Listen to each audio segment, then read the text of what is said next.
Um, yeah, I think that just trying to grasp all that is important. Try to make the most of it. Like I said, there isn't a ton of time over there, so you make the most of having the time here together and trying to get a grasp of what the team wants. With this group of 47, a little bit bigger, keep an eye on everybody, but focus on particular teams, particular games, particular players that are, that we're deciding upon. There's a few guys we don't feel we need to watch that we know what they can do, and they're going to be on this team, assuming they're healthy.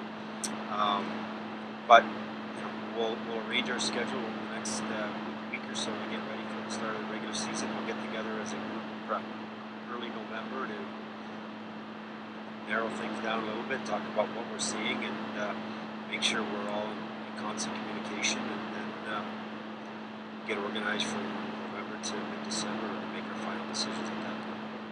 There's a lot of good news, but I think the first half of the year just has such an impact on the team. I'm sure there's some guys in mind, but there will be guys who have standout first halves and will make it tough not to be selected. So, I think we're going to see here in the first half what really shows they want to be part of it.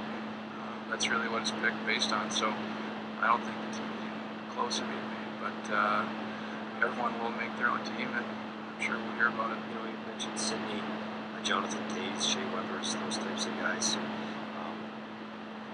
played very well. Were elite NHL players.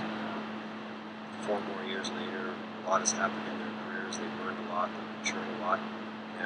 Scott Niedermayer's, Chris Palmer's aren't here. It's up to those players to take another step forward. So yes, we expect some of these younger guys.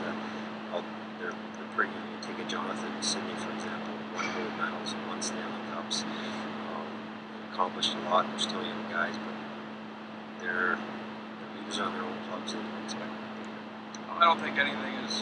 I think if I look back at last time, I was probably more in awe.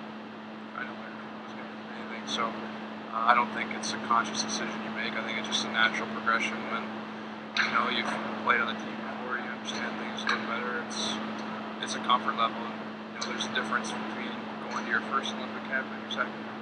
It's totally different mindset. So I think that's kind of a natural progression for all the guys who are in Vancouver to come here and be a lot more comfortable. But I don't think with the amount of guys we have here that are captains or leaders on their team, I think you'll see a lot of guys that are just comfortable.